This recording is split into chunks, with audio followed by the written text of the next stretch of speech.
উৎসব এই পবিত্র উৎসবকে পালন করতে উদযাপন করতে এবার এই রাখি বন্ধন উৎসব কেন প্রচলন হলো এর পিছনে অনেকগুলো কারণ রয়েছে।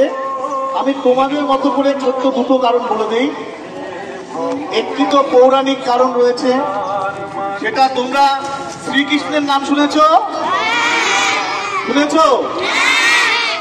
আচ্ছা, শ্রীকৃষ্ণ এই কৃষ্ণ ঠাকুর কোনো এক যুদ্ধতে হাতে চোট পেয়েছিল। হাতে কি পেয়েছিল? চোট। ব্যথা পেয়ে হাত দিয়ে রক্ত ঝরছিল, বুঝতে পারলে?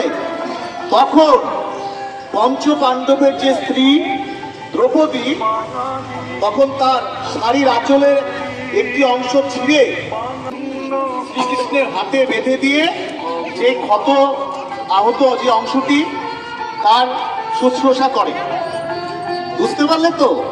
এবার তারপরে আরো অনেক ঘটনা আমরা দেখেছি, তোমরা মহাভারতে এগুলো সব ঘটনা রয়েছে। কৌরবেরা যখন দ্রৌপদীর বস্ত্র হরণ করে সেই সময় শ্রীকৃষ্ণ এসে কিন্তু দ্রৌপদীর সম্মান রক্ষা করেছিলেন।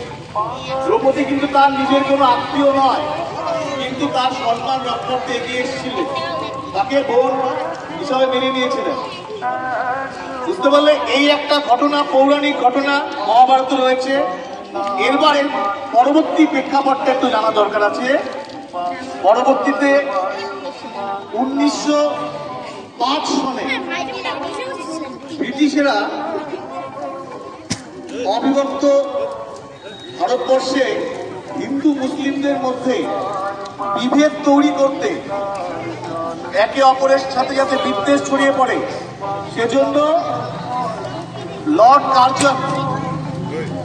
কার্জন কিন্তু বঙ্গভঙ্গের সিদ্ধান্ত নিয়েছিলেন জুন মাসে, এবং সে বছরই অক্টোবর মাসে সেই আইনটি পাশ হয়, বঙ্গভঙ্গের আইনটি পাশ হয়। তার পিছনে একটি উদ্দেশ্য ছিল হিন্দু মুসলমান মানুষের মধ্যে বিভেদ তৈরি করা।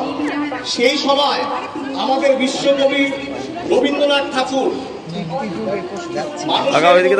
হিন্দু মুসলমান সকলের মধ্যে একতা গড়ে তোলার জন্য, ঐক্যবদ্ধ হওয়ার জন্য কিন্তু রাখি বন্ধন উৎসব চালু করেন। এরপর থেকে আমরা দেখে আসছি বিভিন্ন রাজ্যে বিভিন্ন সব ভাষাভাষীর মানুষেরা, সব জাতির মানুষেরাই এই উৎসবটি যথেষ্ট উৎসাহের সাথে উদ্দীপনার সাথে পালন করে থাকে। এখন সারা ভারতবর্ষে উৎসব পালন হয়ে থাকে। এটি একটি পবিত্র উৎসব, ভ্রাতৃত্ববোধের উৎসব।